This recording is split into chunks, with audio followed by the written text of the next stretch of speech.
All right, welcome to Building the Athlete. I'm your host, Scott Benson, Hall of Fame athlete, Hall of Fame coach, and sports performance expert. Today on the show, I'm excited. We've got Tony Holler, a Hall of Fame coach and founder of the Feed the Cats program.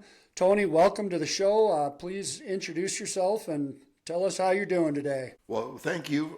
This is going to be fun. I always introduce myself as I was born a coach's kid. My dad coached 47 years. 44 is a head basketball coach at the high school and college level, and two of my sons are coaches, and it's just kind of what I do, who I am, and I love to talk about it. That's awesome. For people that are listening, where can they find you if they want to learn more about the products that you have to offer? Well, I'm actually probably overexposed at this point. I do my own Twitter, but I have my son that is not a coach is my content manager on YouTube and Instagram and TikTok, and he has me on Facebook now. I think it's crazy, but all my most recent courses are on CoachTube, and I was just told last week that I'm the number one seller all sports on CoachTube, over 18,000 bookings. It's just been a crazy last 10 years for me, where my message has kind of gotten traction and has become a popular thing, not just across the United States, but I've spoken 6 times in Europe. So it's been quite a ride. That's awesome. So let's talk a little bit about that. Obviously we're a long-time track coach. At what point did the entrepreneur in you come out?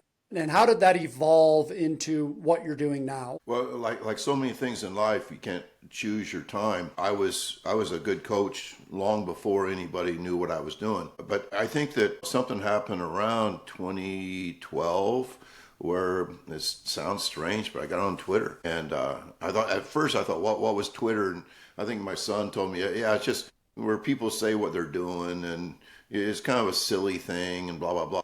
But when I got on Twitter, all of a sudden, we started talking back and forth with other coaches. And, you could, back then at least, before the crazy algorithms now, when you picked the people you wanted to follow, that's what came up on your feed. You weren't fed any like Nazi porn stuff or anything. You know what I mean? Right. But anyway, in the early days, you could keep it very, very focused on what you want to do. And because of some of my radical views or counterintuitive methods of training, I was asked by a guy that ran the Illinois Track Coaches website if I would be willing to write a blog or two. And about 50 blogs later, people had read them.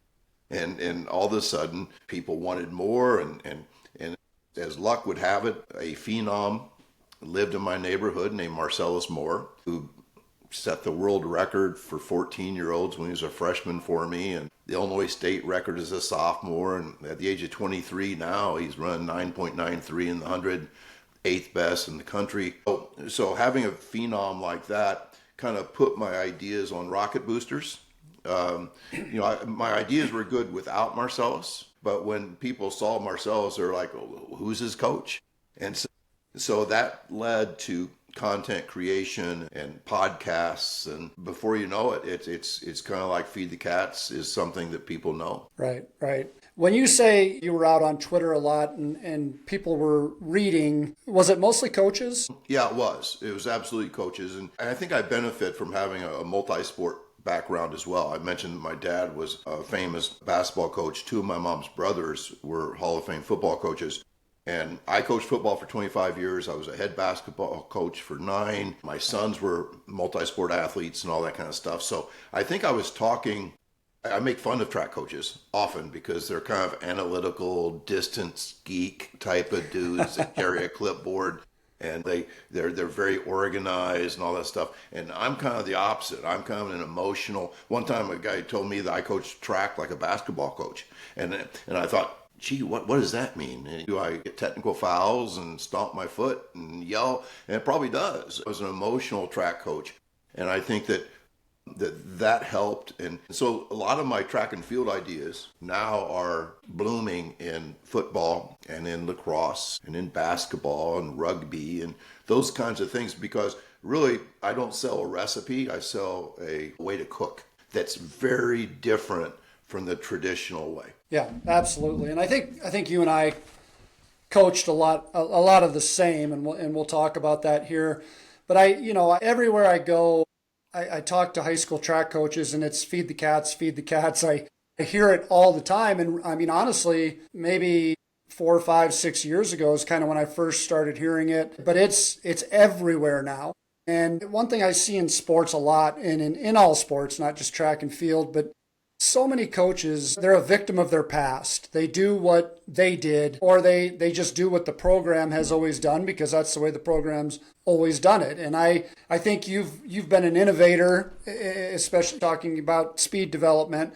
And a lot of times innovation is just simplifying something, and see that that's what you've done. You've probably had these conversations as well with parents when dad comes up to you and says, my son needs to be running some repeat 500s to get better at the 400, or have baseball dads come in and say, you need to get my kid's arm stronger because he's going to pitch this year. And I'll say, that's awesome. How about we work on his legs, or whatever it may be. Somebody coming in with an 8-year-old, I need to get him in your speed development program. And I'll say, well, maybe we need to get their core stronger so we can actually get them into positions and hit the right angles, because a lot of kids just aren't strong enough to do that. So, thinking differently and backing it up and having those conversations with parents is how you make change. But what was it in your coaching career? What made you feel that there needed to be change, or you saw an opportunity to change traditional thinking? I think it's, first of all, really important what you said, that we inherit many of our beliefs. I tell people that you think you have free will. About 90% of the people are the religion of their parents, the politics of their parents. They coach the way they were coached. And it's something called anchor bias, where genetically it was a survival trait for us to latch on to what successful elders did. And so people who latched on live long enough to have kids and pass on that DNA. So I think, that first of all, you're not strange from doing it the way it's always been done. It's a part of who we are. But what I had been a basketball coach, and basketball coaches feel like the whole world is watching them. And sometimes it is like you are maybe the most recognizable person in a small town if you're a head basketball coach. Whereas when I got fired in 1990 as a basketball coach, and the same board that fired me hired me as the head track coach 1 month earlier because nobody would take the job, I had to reinvent myself in a sport that is a stepchild. The track and field is not a ball sport. It's not a revenue sport. Track and field, I say that sometimes parents don't even go to meets. I say I coach orphans in track and field. So track and field to me gave me an opportunity to experiment. And I have a science background. The thing that really, I'd had good success. We'd won a state championship. But 4 years later, my son, who could dunk a basketball as an 8th grader, great athlete, he's going to be one of my great ones. And he lives in my house. He said, Dad, I'm going to play baseball in high school because track sucks. I said, it does suck, but, and I just paused. And I thought, I have always hated track. I hated track. I ran college track and hated every minute of it. I mean, I was just good enough that I kept doing it. The meets gave me a little bit of satisfaction. And as you know, hard work kind of is satisfying. You go out and run 12 200s. It's a stupid thing to do, but gosh, you feel like you did something hard. So when he said that, I thought to myself, I need to change. I would rather have a lesser track team, but attract athletes like my son to my program. Oh, and by the way, if I have the best athletes of any other track coach, we're still going to be pretty good. Now, the way I did that, I started training everybody like they're at the NFL Combine. Sprint, lift, jump, bounce, throw in small doses, anaerobic. My guys have not run a lap, except for in meets, in 26 years. Our hardest workout for our 400 guys is 3 times 200, spiked up with a 4-minute rest. That's our hardest workout. And we're still good at the 400. What shocked me was that speed was much more trainable than I thought. That if you prioritize sprinting in small doses, anything more than 5 seconds is working on something other than speed. So 90% of our work is done at 5 seconds of intensity and then recover. And recover enough to do 5 more seconds of performance level intensity. And what I found was we got fast. I also found that the cats of our school, the best athletes, wanted to be on my track team. I also found that even though they made me a good track coach, it was the generic kids that improved the most. The craziest thing is I thought I was forfeiting the 4x4 forever, that the 400 meters took a lot of hard work. What I found was that really fast guys who love track ran really fast in the 400, which was, to this day, it's mind-blowing to me that you can be so undertrained and still be so good in the 400 because you're fast and you love the sport. Yeah. I'm just sitting here smiling because I just love everything that you're saying. I'm going to tell you a story. When I was coaching, this is probably 10 years ago, and we had one of those springs where March and April were gone. Weather took us out, just couldn't get outside. And the school that I coached at, we had a dirt track. And so we had rocks all over. So I didn't even want to take athletes there. So we had a hill out back. So we did hill training in the back. And then if we went diagonal across the gym, I could get a 30, 20, and a 10 in. And what I told my team was, hey, those months are gone. We can't do anything about that. I said, but here's what we're going to do. I said, in May, when we get outside, we're going to focus on speed. We're going to get really fast. We're going to take a lot of volume out. We missed our window on that. And let me tell you what's going to happen is every coach out there is going to hammer their kids into the ground as soon as they get out on the track. We're going to get to the state meet. I might not be able to put you all in 4 events because we might not have that type of conditioning, but we will be the fastest team and everybody else is going to fall apart. And sure enough, our biggest rival who had us outmatched that year had 3 or 4 of their top guys go down the first day of state track meet. Our guys performed out of their minds because they were rested and they were ready to run fast.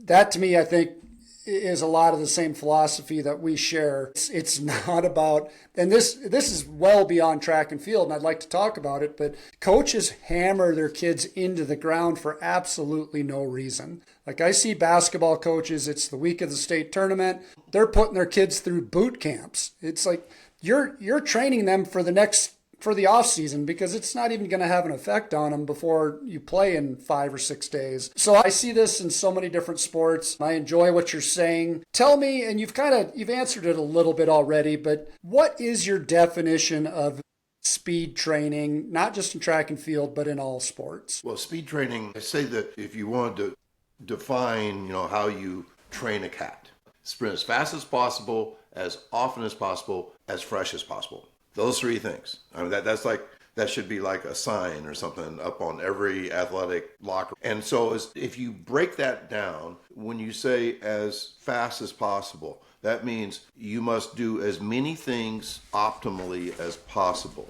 Like if you can wear spikes and get on a track, do it because you're a little faster. If you can run with the wind instead of against the wind, run with the wind. If you're faster at noon than you are at 5 in the morning, you go at noon. So fast as possible.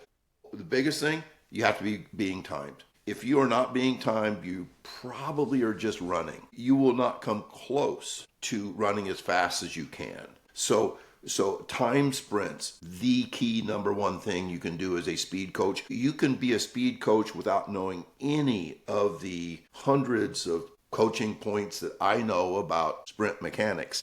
And if you just take your kids out, a 9-year-old and a 7-year-old grandson, and they've been being timed in sprints since they were 2, and it's a game. It's kind of like measuring how tall a kid is on the door stop or whatever, the door frame. Well, my grandkids have been measuring their speed all the way through, and that alone, we tend to self-organize when we sprint, which means as we get faster, our brain learns how we did that. So sprinting fast and getting time is really important. As often as possible, I think it's about 2.4 times a week, which means that twice a week is probably my best answer. 3 times a week is max. And then as fresh as possible. That's why we don't sprint 2 days in a row. That's why we say things like never burn the steak. We say things, never let today ruin tomorrow. That fatigue is the enemy, not the goal. And as you said, basically coaches in the past intentionally created miserable, hard workouts. It was the hell you had to go through to get to heaven. It was the Norman Dale and Hoosiers had a quote that somebody put on Twitter about 8 years ago, and it got like 2 million likes. It said, "My practices are not meant for your enjoyment." And everybody's like, "Yeah, you tell those damn kids." And I'm like, kids are better at what they like. And kids are willing to bust their butt, and they're willing to do hard things if they love what they're doing. And I think that's a real key thing. A lot of people think, "Oh, feed the cats, that's soft." Nope. Feed the cats athletes will fight you because they love what they're doing. Yeah, I like that. I like the fact that you say 2.5 times a week. You know, I tell kids, you've got your aerobic conditioning, that hangs on for a long time. Your strength hangs on. Speed will fade after 72 hours, just simply from a neurological standpoint of recruitment of large motor units. And I preach that and preach that and preach that, but I feel like my athletes listen, but coaches outside of that, that's just a foreign concept. And if you were just to take a wild guess, and I don't know the answer to this, I just want to get your opinion on it. What percentage of, let's just say, if we're talking football, basketball, soccer, baseball, track and field, how many of those athletes, high school athletes in the United States, do you think are training for speed? I think even in the best sport for speed, track and field sprinters that run the 100 and the 200, I think the majority of track coaches still train those guys with volumes, even in track. Now, sprint-based football is becoming a real thing. It's feed the cats football. And so I would say traditional football is still 80-20 or 90-10. Sprint-based football, you stop doing mindless conditioning at the end of practice. Your practices are an hour and a half instead of 2.5. The health of your players is synonymous with their speed, so you speed train twice a week. And if you're slow as a team, you look yourself in the mirror as a coach and say, why are they slow? And it's always because of your volumes. Sprint-based football teams have about a 98 to 99% health rate, where all their athletes are available because speed is prioritized, health is prioritized, and rest, recovery, sleep, my shirt says rest, recovery, sleep, is prioritized. When that happens, teams win. And if you think about it as a coach, if you are, I tell coaches they are reflectors. You cannot be a happy coach with a miserable team. It's impossible. If your kids are bouncing into practice, and practice is the best part of their day, you will be a happier, better coach. And if you're practicing an hour and a half instead of 2.5, that happiness goes home with you, which, believe it or not, there are coaches who are staying in the game now because they are changing the way they think. And the most important thing is none of these things could be talked about if it did not win. It absolutely wins games. Yeah. So my theory when I was coaching is, and I didn't coach for a long time. I coached for 8 years, won a lot of state titles. Never once did I set a goal of winning a state title, of winning a conference championship. My goals were absolutely always process oriented. So, and one of my goals was, look, you come here, you give me 50 minutes of business-like attention, and we go hard while we're here, we do everything right, and I'm going to get you out of here so you can go be a kid, you can go get your homework done, you can go do something with your family. And I found way more success with where I see these coaches, and I see it with my own kids and their sports, and 3-hour practices, and mentally they're gone. After an hour, they're gone. But what do you, as far as goal setting, I mean, do you agree or disagree? I see so much emphasis put on, we got to win this, we got to win that. And that's a result. It's not a goal. It's not an action. Could you speak on that? Yeah. And I'm kind of counterintuitive with everything I say. I love to look at things that are traditional and say, could there be a better way? And so I would say, what comes to mind when you think of sports? Well, goals do, championships and records and things like that. And so I got this from a book called Chop Wood, Carry Water by Josh Medcalf. Great book, a thin book. You can read it in a couple days. And it's just full of great stories. He says to burn your goals. That's a great hook right away. Burn your goals. It's just kind of like what you were saying. If your goal is to win the conference, what happens after you win the conference? Is your goal now to win the state champ? Goals are weird. There's all these stops and starts and wins and losses and all that stuff. So what he says is instead go on a mission, which really, you use the word process. I actually make fun of the word process because so many coaches have a bad process. Right. I tell people that so many coaches throw 12 eggs against the wall, pick up the one that didn't break and say, trust the process. Well, that's a bad process and you should not trust it. So I love to, instead of saying trust the process, say go on a mission.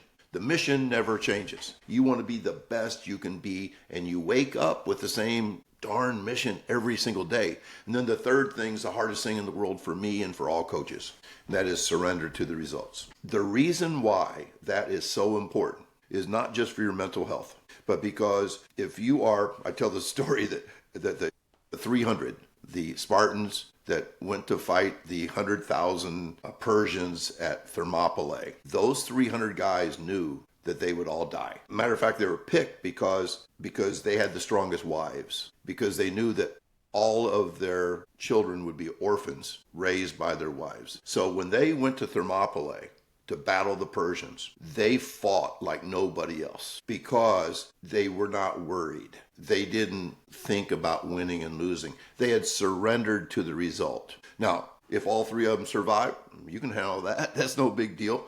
But they fought like they didn't care. And I think that's a kind of a cool way to be as an athlete. I wish I could be.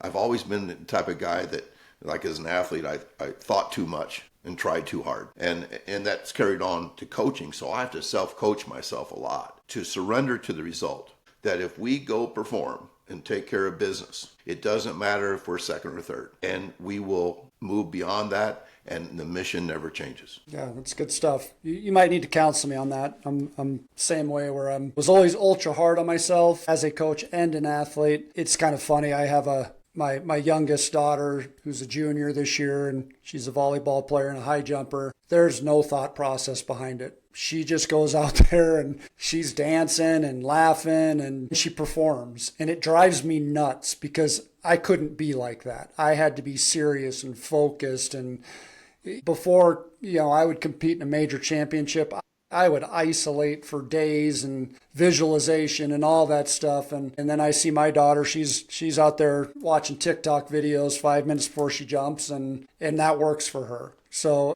yeah, I totally agree with you. You remember when Usain Bolt used to clown around before like the championship of the 100 meters in the Olympics? And people say, boy, if he would just get serious. No, he was in a performance state. High adrenaline, fight or flight. The third F is freeze. And people like me and you who tried really hard and thought too much, we actually dampened our performance levels because we were not in the flow, in the zone. And I always tell my athletes at the track meets, you may have 12 people in the stands, and then you go to the state meet, you have 25,000. You don't have to get psyched up to run at the state meet. It will just happen. So really, it's the opposite. You have to have tools that keep you relaxed and kind of unfocused when otherwise you're going to just burn out and you're going to freeze up. Yeah, I was going to just ask you about that. You use the word freeze, and you see the sprinters who 15 minutes before the race, they're screaming and jumping and slapping themselves, and that parasympathetic nervous system can only stay up for so long, and you're standing there waiting to race, and by the time they're coming out of the blocks, they're crashing. And I see that a lot. I'm sure you have as well. So the mental approach is certainly very, very important. So talking about speed training, and we agree that it's just not, it's just, you don't see it in the United States very often from a team perspective. We've talked a little bit about, we do what we do because we've always done it that way. Is that why? Do you think that's the biggest reason why there's a lack of speed training? Or is it just not having the knowledge or not trusting the results? Why are we missing out on such a huge aspect of training and performance? That answer is fun for me. I think there's several things. One is the military model. When World War II guys came back from World War II, millions of young men in their early 20s, late teens, they understood that the bonding that happened in war, especially with men, when men go through hard things together, they develop friendships that they will never get in civilian life. It is talk to anybody who's ever gone through really hard things with a group of men. And I think what they wanted for their own sons is they wanted that experience without getting shot at. And so no matter what the sport was, you could pick baseball. I mean, like, you could almost play baseball after a couple of beers, but yet baseball teams were worked hard. There's baseball teams now that you have to run a mile in a certain time to make the baseball team. I guess Babe Ruth wouldn't have made your team. It's silly stuff.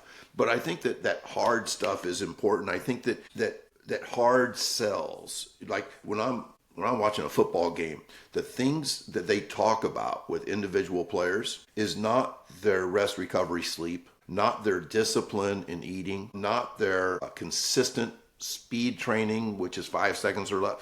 They want to show people dragging heavy sleds up a sand dune while they're wearing army boots in the 108-degree heat.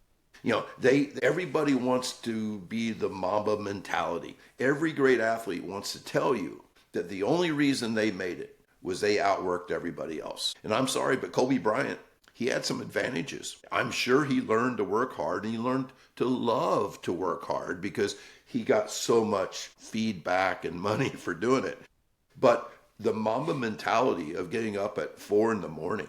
ruins your sleep. And there are so many kids who've been broken by trying to copy this. And then coaches copy great coaches. And probably the greatest coach that's ever lived was Clyde Hart. And Clyde Hart would famously run 15 200s on the first day of track practice with his sprinters. And so as a stupid high school coach, you go, well, Clyde Hart, he's the greatest. So I'm going to have my kids run 15 200s on the first day of track practice.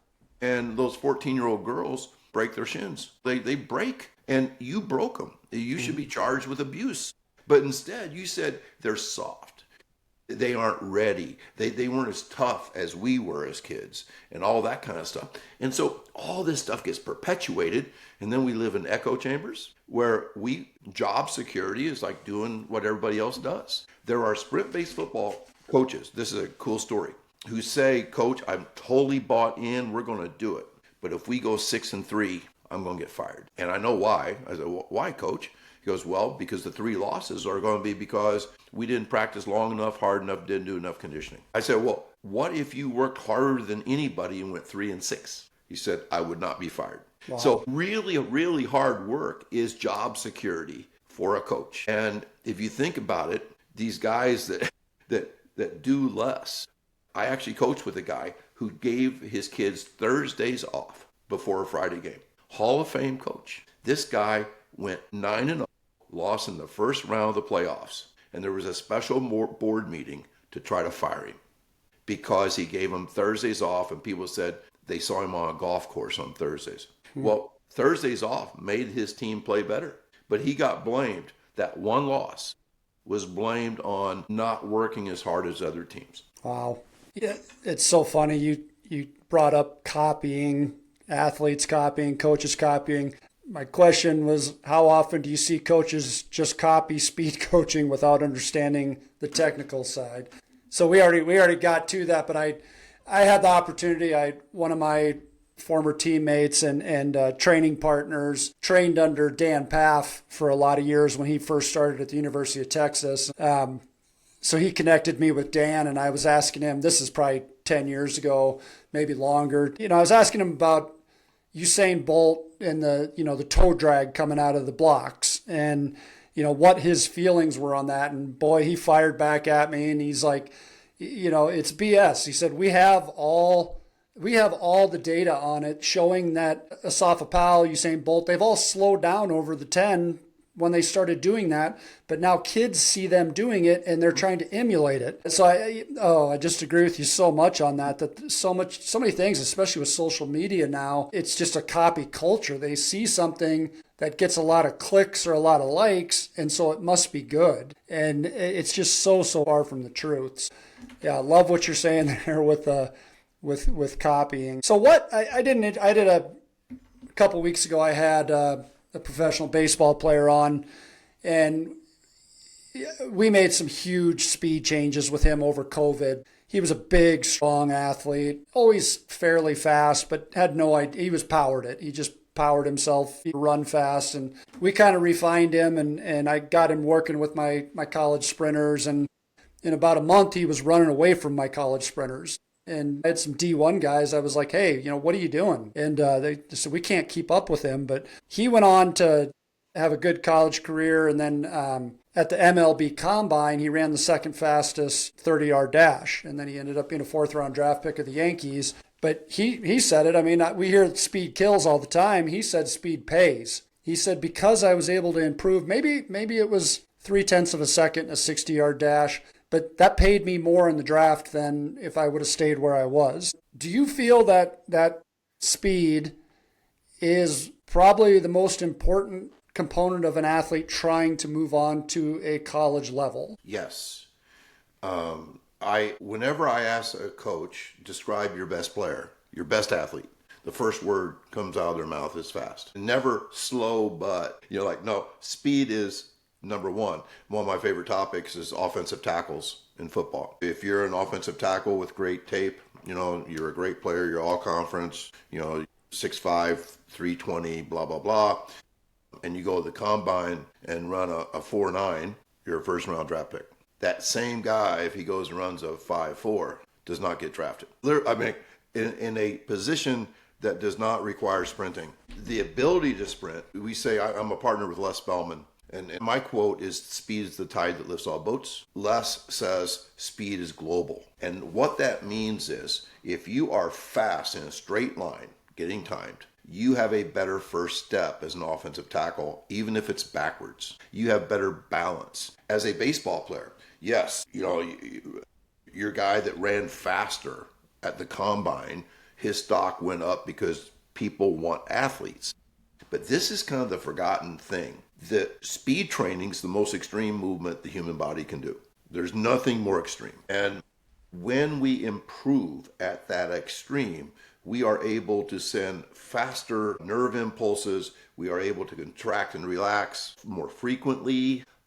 We get healthier. We don't know why, but teams that sprint twice a week in football don't get injuries. I mean, it's mind-blowing, but they're healthier. Guys that run, offensive tackles that run faster 40s have longer careers in the NFL because slow doesn't age well. And probably the best story, Brian Kula, good friend, he was Christian McCaffrey's track coach. He was his trainer throughout Christian's NFL years. He basically feed the cats training, 5 seconds, recover, 5 seconds, recover, exercises, sprints, lifts, but always in a performance state.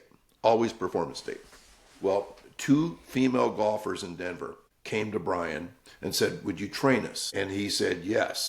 And so what they do, sprint, lift, jump, bounce, throw. And these girls were like, Coach Kula, in golf, we don't do any of those things. He goes, well, and if you don't do those things, you're not a very good athlete. And so because they'd never sprinted before, 2 miles an hour faster in 10 weeks. Their club speed improved 15 miles an hour. That's what we mean by the speed is global. So your baseball player might have better bat speed because he got faster sprinting.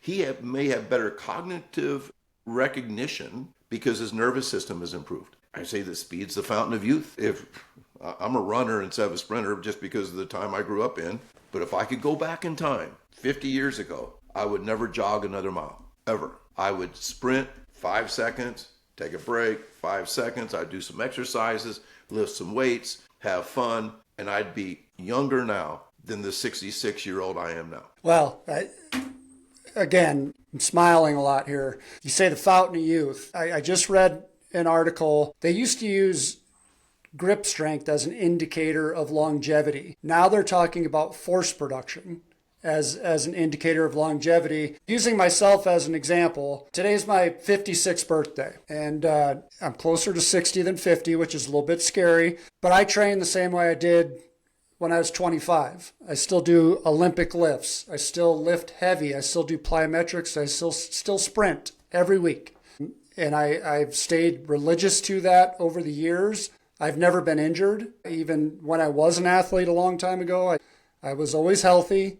I've always trained this way. It's the basis of my business. Everything you've said. We lift heavy stuff. We sprint. We do lots of plyometrics. We do lots of hard ball slams, anything explosive, and we do them together. So everything is in a relationship with the other. So we are maximizing that type 2 recruitment, and then we rest and we let it take its course. And I've had so much success with that, but I just feel like that is such a minority way of training in our country. And if we know speed, and I love what you say about speed, and it's global, it's going to increase your exit velocity, it's going to increase your vertical jump, it's going to increase all of it. It's your ticket to the next level, but probably less than 10% are doing it. And I mean, you're out there preaching it, I'm out there preaching it, and we need to get more people out there preaching it. But why, if it's the ticket to the next level, why are we not doing it? Well, having said that, I mean, I just started a Black or Cyber Monday sale on my CoachTube courses, and I looked, and I've sold 18,000 courses, 18,000, and I'm the #1 seller all sports on CoachTube. So there are people that are starting to grab hold of this. I think it's really hard to practice the disciplined pursuit of less. It's much easier to practice the undisciplined pursuit of more. And that's what the whole world does. And I think it goes back to wanting to be getting approval for outworking other people. And that disciplined pursuit of less is what you and I sound like we're on the same page of. And I love the word disciplined because otherwise people think it's soft. And you and I know that the only way you benefit from the type of work you're describing is by doing it at a performance level. You are not going in with survival training. You're not tired, cranky, beat up. No, you need to go in with a healthy body in order to perform in your workout. And when you are too tired to perform, you go home. You don't go another 2 hours and ruin the next day because of that. And you are just so right that everywhere, it's almost like trying to change people's religion. When you come and say, you need to do a lot less. I tell the Saquon Barkley story, and I'll probably tell the rest of my life, but Saquon called me. He had a bad game yesterday, but he called me a month before he signed with the Eagles. And he said, I like your stuff. What should I add to my workouts? And I said, you're not going to like my answer. He goes, well, I want to hear it. And I said, well, you need to take a bunch of stuff out of your workouts. You need to do less. He goes like, maybe do like 500s instead of 20. And I said, no hundreds. And he paused for a long time and says, Coach, I feel like I've been brainwashed. And I said, we all have. We've all been brainwashed. So to make a long story short, I get him set up with Brian Kula, and Brian Kula teaches him how to do I call it an atomic workout, small but powerful. You're going to do it twice a week, even during the season, most importantly during the season. And after a game that he hit like 22 miles an hour and gained 250 yards last year, I sent him a 3-word text. I said, younger, leaner, faster. And he said, yes, sir. 1 word, yes, sir. Yeah. And when he called me, he said that he was tired of getting hurt and felt like he lost a step. He was 26. A lot of running backs are washed up by then. And I thought he looked like a college kid last year. Yeah, definitely. I think everybody's seen too many Rocky movies, and yes, it's the grind mentality, and it is just, now, don't get me wrong. I mean, there's times with some of the teams that I'm contracted with, they need a character adjustment. And so sometimes those workouts have to come into play.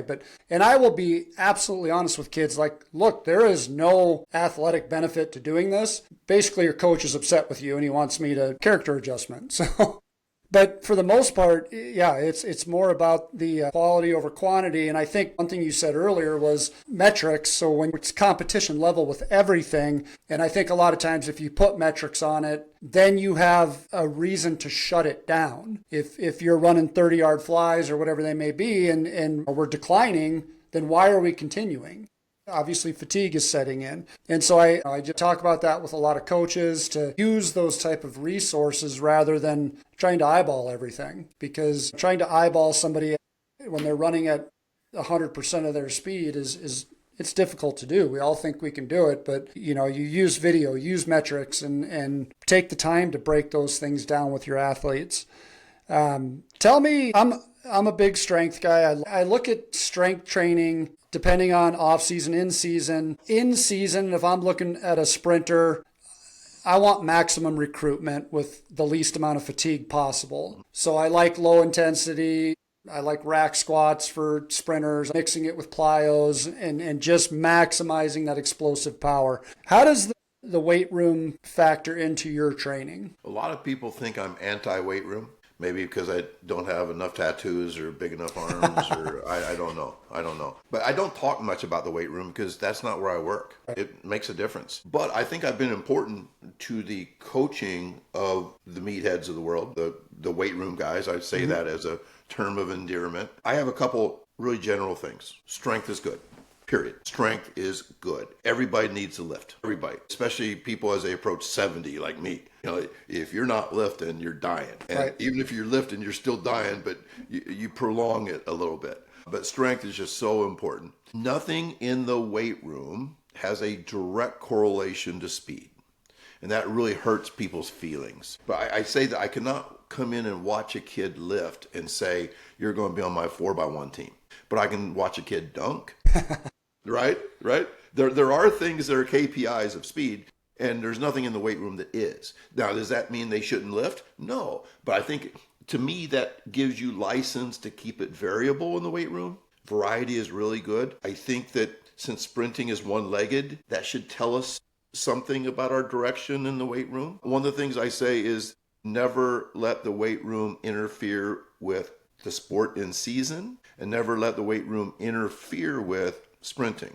The weight room is supplemental, and that hurts feelings too, especially if you own a weight room, because you want to say that everything good is going to happen here. And I believe that anybody that's lifting without sprinting is probably going to look like Tarzan and play like Jane, the old saying. Football coaches have always said, man, if that kid could play as good as he lifts or as good as he looks, we would. Well, the problem is he doesn't move well. And so what I have found is no matter how hard you lift in the weight room, you may lift to a point that it's almost a negative. If you are sprinting along with it, I think it counterbalances a lot of that stuff. And the last thing I'll say, David Weck is a controversial figure, but he's become a friend of mine. And I call him the Nikola Tesla of speed training because he's half crazy, but he has some really good ideas. And the spine moves when you sprint. Whether or not it's truly a spinal engine or it's just a mobile spine, that the spine must, we call it coil and extend, where one side coils, the other side extends. We do that when we run. When we sprint, if you break it down, that coiling makes the head go over the foot, and then the other side coils and the head goes over the other foot. Not only that, but there is a twist of the shoulders, slight, it's not exaggerated, a slight twist of the shoulder and a slight twist of the hips in the opposite direction. Mm-hmm. You are rotating and counter-rotating, which creates torque. And those things, if you can picture somebody running with a braced spine, they are going to run very robotically. Whereas the fastest guys, the guy that sets the record at the NFL Combine, probably has long dreads, and the dreads are flopping back and forth, left and right, because he does not have a braced spine. And I think that if we're not careful, and if we lift as the only athletic training we do, the spine becomes more and more braced. And so sprinting will help keep the spine right, and then also rotational stuff in a weight room. And as many weightlifters that are power lifter based or bodybuilder based don't do much rotational stuff. And I think it's all those things are necessary. Yeah. And I take it one step further, the combination of lifting, speed, and then throwing plyometrics. And the term of, or the meaning of plyometrics has been destroyed over the last 10 years by CrossFit and all these other organizations that call everything a plyometric. But I'm talking about a true stretch reflex, working on ground contact time, full extension. So I totally agree with that. I'm one of those guys with weight rooms. My philosophy on the weight room is it's foundational. Everybody's got to be strong. Strong is never a weakness. Weakness is never strong. But one of my athletes that plays in the NFL, he says it best, that's your body armor. That's what keeps you healthy. It's your injury prevention. And I've seen a lot of guys that, twitchy athletes that are incredibly just naturally gifted, but they've never been in a weight room. And as their career progresses, they start to see injuries because they put so much force on their joints and they've just never prepared their body for that. Totally agree with you that, you're not going to walk in a weight room and see somebody bench pressing 300 pounds and know they're going to be a sprinter. One thing that I would probably say is if I walk into a weight room and see a guy cleaning 300 pounds, there's probably a pretty good chance he's going to be fast, because the correlation between cleans, most of my 300-pound guys are 40-inch vertical guys, and most of my 40-inch vertical guys can move and create force. That would be the one thing in the weight room that I would say could probably be an indicator of an athlete that could be fast or has the potential to be fast. Just to kind of wrap up,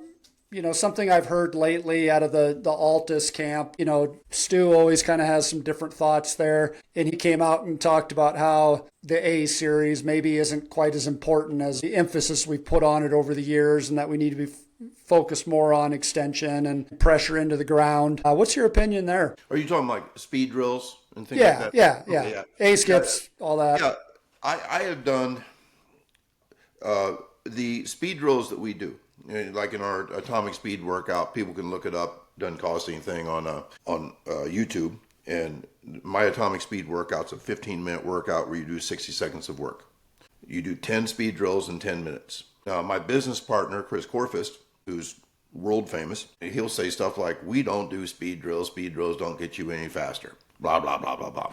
And I respect that. And he's half right. The problem I have with that is if you are taking 14-year-olds, when are you coaching them? If we do our speed drill segment serves as our warm-up, even though I don't like calling it a warm-up because it tells the kids they can talk and be sloppy. No, we are doing speed drills. We're doing it each one at an 11 on the scale of 10. We're trying to do every single thing better than we've ever done it. And it does prepare us to sprint. Keeps us from being injured when we sprint. But the main thing is that this is when I can reinforce the cues that are important to sprinters, like big in the front. Well, every time you do an A skip, you're getting big in the front. Big in the front just means you're picking your foot up. Your knees out in front of the body and you're picking your foot up. That's the difference between running and sprinting. Running is a shuffling back and forth. Sprinting is getting big in the front. And by the way, when you get big in the front, you got to get short in the back. You're never long in the back. So that's one of my things. Big in the front, short in the back. You get tall. I've heard people argue about, no, you need to lead with the heart. Your chest needs to be, they're getting the experts want to get in this pissing contest with each other to decide who's the better expert. And I do not play those games because I say I'm not an expert. I'm not an expert, but I am simple and efficient, and my message can be conveyed to kids. My way of cooking can win for you. So we get tall when we sprint at max velocity. And then the third thing I say is the hands have to pass the hips. Too many people run with a permanent, I call it T-Rex arms. Basically, their elbow stays bent. A sprinter has full range of motion. There's a stretch reflex in the front shoulder that only happens if your hand goes past your hips. Carl Lewis called it elbow to the sky. It's the same thing, but you have got to be full in the arms. And there's little things I can adjust, but those are the big three. Like when we're running with our arms, I want that hand to be as low as possible as it crosses. The arm gets straighter when it crosses that hip. And also, when the hand comes up, it comes pretty close to the center line. But when it goes back, it widens out to take advantage of your lats. It's just the way the body works. And so if you're teaching somebody to run with a stiff spine and some weird sawing motion of the arms, they're going to run like Rich Eisen in a suit in the 40-yard dash. You know what I mean? Yes. Well, that is awesome. We need to wrap things up. I sincerely appreciate you coming on. I literally was smiling the entire time because it's so good to talk to somebody that shares the same philosophy in training and in speed. So I really appreciate your time. Please tell us again where people can find your training. Is it seminars or however you refer to them? Yeah, I speak, I think, 20 times in the next, in the next 30 weeks. I just got back from Nebraska. I was in Colorado 2 weeks ago. We host what I think is the best sports clinic, sports training clinic in the nation. It's called the Track Football Consortium on December 5th and 6th in the Chicago area, Elmhurst University, 10 miles south of O'Hare. And it's fantastic. You mentioned Dan Paff, he was there. Stu McMillan spoke one year, Carl Lewis spoke one year, Matt Campbell, head coach at Iowa State in football. And in a consortium, you don't want an echo chamber. You want to bring people in with differing views. Mm-hmm. This is a true story. The famous Cal Dietz, who wrote Triphasic Training, he's a god of the S&C world, spoke on the need for creating an aerobic base. 15-minute break, I came on and said, never focus on aerobics. You know what we found out? That what he was calling aerobic training, was really just the stacking of anaerobic work in my mind. And so here we thought it was going to be like black and white. No, it was 90% common ground. But those kind of things are important. And so anyway, the Track Football Consortium is really big. I have tons of stuff on YouTube that's free. CoachTube, you pay for it, but I really appreciate when people buy stuff. And then I'm on all the platforms, and I just love to speak. I got to speak to a teaching staff 2 weeks ago on a school improvement day. And that's kind of my new adventure, because I really think that we can plug in good coaching methods to the classroom. And I think classroom teachers need that these days. So if anybody's hearing this and they think, oh man, I would love to have that guy come in and talk to our teachers, I would love to do that. Okay. Well, I'm certainly going to make sure that every track coach that I know gets a copy of this when we put it out. Again, I really appreciate you coming on, and I hope that we'll be able to do this sometime again. This was that'd be fun. I love talking to people that I don't have to convince otherwise.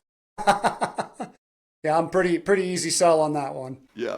All right. Thanks for joining us today on Building the Athlete. Awesome time spent with Tony Holler. Definitely an innovator out there in the world of speed development. Just I was grinning ear to ear that entire session, just because everything that he talks about is what I use with my athletes. So if you're looking at getting into that world of speed development, definitely contact Tony with all of his different locations that he gave.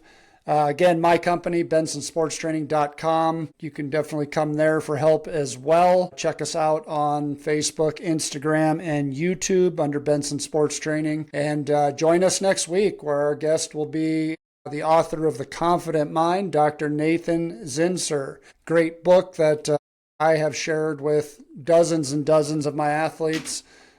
Talks about mental approach in sports and in life, and I'm excited for that one. So stay tuned next week. Thanks for being here.